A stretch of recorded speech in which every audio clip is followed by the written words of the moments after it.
పాలమూరు కొండయ్య, నేను పాలమూరు టౌన్కి సంబంధించిన వాడిని.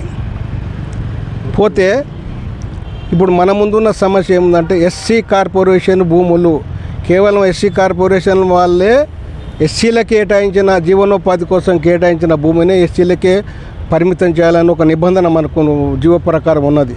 అది అయితే ఆ వ్యవస్థ ఎట్లా జరిగిందంటే 1989లో లక్ష్మీనగర్ కాలనీలోని 5 ఎకరాల 30 గుంటలు కొంత ఎస్సీలకు జీవనోపాధి లేక షెడ్లు నిర్మాణం 10 షెడ్లు నిర్మాణం చేసి వాళ్ళకు కేటాయించడం జరిగింది. అందులో ఉండడం, తర్వాత కోళ్ళ వ్యాపారం చేసుకోవడం, కోడిగుడ్ల వ్యాపారం చేసుకోవడం, అట్లా కొంతకాలం అట్లా నడిచింది. ఆ తర్వాత ఏం చేసి అంటే కొంతకాలం అది వెళ్ళక కుంటుపడిపోయి దాంట్లో జీవనోపాధి లేక కొంత అక్కడట్టు వెళ్ళిపోయి దాంట్లోనే ఉండడం జరిగింది. దాని విషయంలో ఆరాధిస్తే ఏమైందంటే ఎవరు పట్టించుకోవడం, ప్రభుత్వం కూడా పట్టించుకోవడం, కార్పొరేషన్ అధికారులు దాని విషయంలో క్షుణ్ణంగా పట్టించుకోకపోవడం వల్ల దాని యొక్క అలసత్వం అట్లే పెరిగిపోయిన తర్వాత ఎవరంతకు ఎవరు వాళ్ళు అది చేస్తున్నారు. అయితే 2013 లోపల ఇట్లా జరిగింది కదా, వెళ్ళిపోయింది కదా, దాన్ని ఒక ప్రహార గోడ నిర్మించి 5 ఎకరాల మొత్తం ప్రహార గోడ నిర్మించి దానికి ఒక బోర్డు కూడా నిర్మాణం కూడా చేస్తే కూడా దాన్ని ఏం చేసినట్టు అక్కడ ఉన్న లోకల్ వాళ్ళు కానీ బయటి వాళ్ళు కానీ రాజకీయ నాయకుల అండలతో కానీ అధికారుల అండలతో కానీ ప్రహరీ గోడను పడగొట్టి కొంత ఆక్రమణ చేయడం కూడా జరిగింది. దాని విషయంలో దాదాపు ఇప్పుడు 40 సంవత్సరాల వ్యవస్థ లోపల అది అట్లే ఉండదు. కాబట్టి ఇది ఏందని ఆరాధిస్తే దాని విషయం ఇట్లా అధికారులు వాళ్ళు లోకల్ వాళ్ళు వచ్చి ఎవరంతా వాళ్ళు వచ్చి డబ్బులు అడుక్కొని తీసుకుపోయి దాన్ని చేసిండ్రు. దాని మీద యథావిధిగా ఇప్పుడు ఉంది కాబట్టి దాన్ని ఆరాధిస్తే మనం దాని అంతా బయటపడ్డది. దాంట్లో 1 ఎకరా జర్నలిస్టు కూడా కేటాయించడం జరిగింది. 520 అది తర్వాత 2 సర్వే నెంబర్ల ప్రకారం మొత్తం 5 ఎకరాల 30 గుంటలు. మనం ఇప్పుడు ఏం కోరుతున్నామంటే దాన్ని డిస్మెంటల్ చేసి ఎవరైతే కట్టడం కట్టినరో, ఏ రూట్లో కట్టినరో, అధికారులు ఏ విధంగా వాళ్ళకు ప్రొసీడింగ్ ప్రకారం ఇచ్చిండ్రా, ఖాళీ ఇల్లీగల్ ఇచ్చిండ్రా అనే విషయం మనం ఆరాధించి మనకు చెప్పి ఆ డిస్మెంటల్ చేసి ఉన్న 5 ఎకరాల 30 గుంటలు కరెక్ట్ చేసిన తర్వాత ఎవరికి ఏ రకంగా ఇచ్చిండ్రా అనే విషయం మనం మాట్లాడి సరైన న్యాయం చేయాలని చెప్పి మేము కోరుతున్నాం. దానికి ఉన్నాం కాబట్టి దానికి సంఘీభావం కొంత నాయకులు వచ్చిండ్రు. అది కరెక్ట్ అనే ఉద్దేశం. ఆర్డీఓ గారు ఇప్పుడు ఏం చేస్తున్నారంటే మేము 9వ రోజులు దీక్ష చేసినా కూడా మా మీద రాకుండా, మా దగ్గర అనుసరించకుండా మీరు కమిటీ వేసుకోండి అంటే కమిటీ మనకు ఏం సంబంధం లేదు. మనం కరెక్ట్ దీక్షలు ఉండి మనం చేసే సేవదానికి దీక్ష ఉండి అది చేస్తే తర్వాత ఆర్డీఓ గారి విషయం ఏమైనా ఉంటే మేము మాట్లాడతాం. నేను ఈ రిలే నిరాహార దీక్షలో పాల్గొంటున్నాను. అయితే ఈరోజు సర్వే నెంబర్ 247 అండ్ 50 సర్వే నెంబర్లో 5 ఎకరాల 30 గుంటల అన్యక్రాంతమైన భూమి విషయంలో మేము రిలే నిరాహార దీక్షలు నిర్వహిస్తున్నాము. ఆ రిలే నిర్వహిస్తున్న క్రమంలో ఈరోజు 9వ రోజు.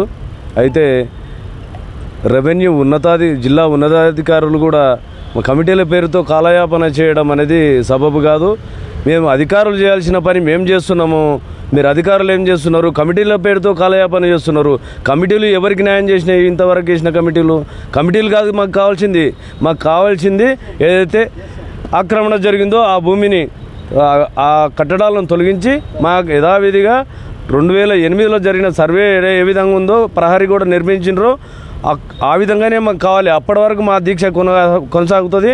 దానికి మేమందరము కట్టుబడి ఉన్నాము. అయితే ఉందో ఎస్సీ కార్పొరేషన్ భూమి, ఆ భూమి ఆక్రమణకు గురైంది. ఆ ఆక్రమణకు గురైన భూమిని క్లియర్ చేసి ఫినిషింగ్ చేసి బౌండరీ వేసి మా జాతికి ఇవ్వాలని కోరుకుంటున్నాము. కాలనీలోని 247 సర్వే నెంబర్లో ఎస్సీ కార్పొరేషన్ ఎస్సీలకు కేటాయించిన భూమిని కొందరు అక్రమంగా ఇండ్లు కట్టుకోవడం జరుగుతుంది. ఆ అక్రమ కట్టడాలను కూల్చండి అని చెప్పి అధికారులకు ఎన్నోసార్లు విన్నవించినా వాళ్ళు కూల్చకపోవడంతో మా పెద్ద మనిషి పాపగాళ్ళ కొండయ్య అధ్యక్షతన మేము ఇక్కడ రిలే నిరాహార దీక్షలకు పూనుకున్నాం. ఇవాళ 9వ రోజు ఇక్కడ దీక్ష పూనుకున్నాం. దీక్ష చేసేటోళ్ళ దగ్గరకు వచ్చి అధికారులు మాట్లాడి దీక్ష విరమింపజేయాలన్నా, లేదంటే మీరు కంప్లైంట్ ఇచ్చిన వాళ్ళంతా కమిటీ వేసుకొని పోవాలన్నా మన మహబూబ్నగర్ ఆర్డీఓ గారితోడికి అర్థమైతే లేదు. ఒక వ్యక్తి కంప్లైంట్ ఇస్తే ఆ కంప్లైంట్ స్పందించాలి. ఆర్డీఓ నీకు షాది కాకపోతే మాకు నీ రిపోర్ట్ ఏందో సబ్మిట్ చేస్తే మేము పై హై అథారిటీకి కంప్లైంట్ చేస్తాం, లేదంటే మా సమస్యను పరిష్కరించుకుంటాం. నువ్వు ఇట్లే ఆయన ఉన్నంతకాలం దీక్షను కొనసాగాలన్నా, కమిటీలు వేయాలన్నా, ఆర్డీఓ గారికి మరొకసారి చెప్తున్నా నాకు ఈ అవకాశం అక్రమంగానే జరుగుతుంది కాబట్టి దాని మీద మా జాతి వాళ్ళందరూ కంప్లైంట్ చేస్తున్నారు. ఇంతవరకు స్పందించలేదు. ఆయనకి ఏమైనా ఒత్తిడి ఉందా, ప్రెజర్ ఉందా మాకు తెలియదు. ఉర్దూ గారు కూడా ఇక్కడ కళాభవన్ ఆధ్వర్యంలో ఉర్దూ గారు కూడా నిర్మాణం జరగవద్దు. కేశవులు, నేను ఎస్సీ ఎస్టీ పరిరక్షణ సమితి కోయిల్కొండ మండల్ ఇన్ఛార్జు. అదేవిధంగా వచ్చేసి ఈ అంబేద్కర్ కళాభవన్లో ఉన్నటువంటి ఏదైతే నిర్మాణం చేస్తామని ఉర్దూగారు నిర్మాణం చేస్తామని అంటున్నారో ఎస్సీ ఎస్టీ బీసీ మైనార్టీ అని మేము అంటున్నాము.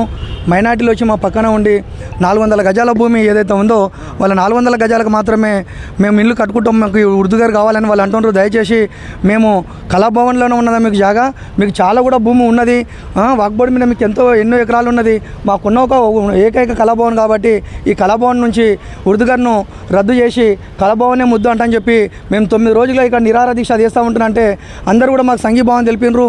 అన్ని పార్టీల వాళ్ళు కూడా చెప్పినరు.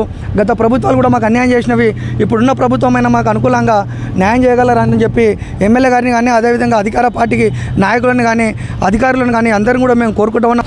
నా పేరు శ్రీరాములు. మేము ఇక్కడ దాదాపు 9 రోజుల నుంచి రిలే నిరాహార దీక్షలు కొనసాగిస్తున్నాం. ఈ 247, 247 నెంబర్లో ఎస్సీ కార్పొరేషన్ భూములు ఉన్నాయి. అయితే 1981లో 247లో 4 ఎకరాల 28 గుంటలు ఇవ్వడం జరిగింది.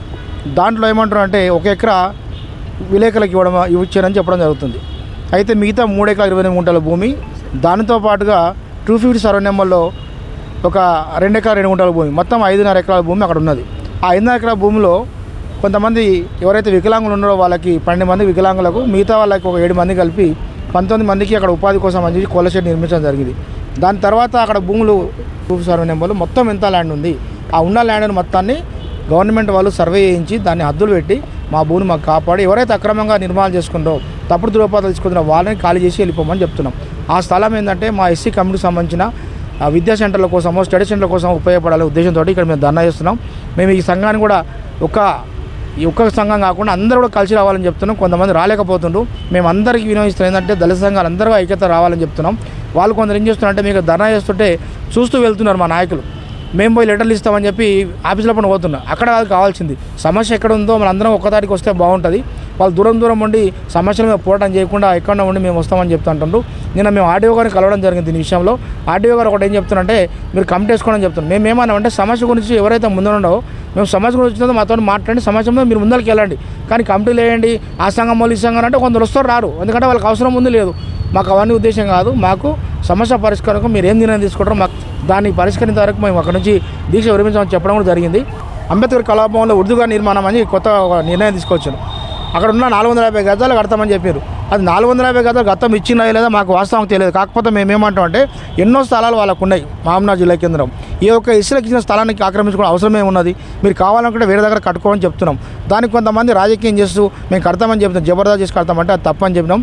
మేము కావాల్సి వాళ్ళకి రిక్వెస్ట్ చేస్తాం. ఎందుకంటే ఇక్కడ దళితులు మైనారిటీ వాళ్ళకు విభేదాలు ఉండొద్దు, ఎందుకంటే అందరం కలిసిమెలిసి ఉంటాం కాబట్టి భవిష్యత్తులో ఎలాంటి ఇబ్బంది ఉండవద్దు అనే ఉద్దేశంతో మేము చేస్తున్నాం.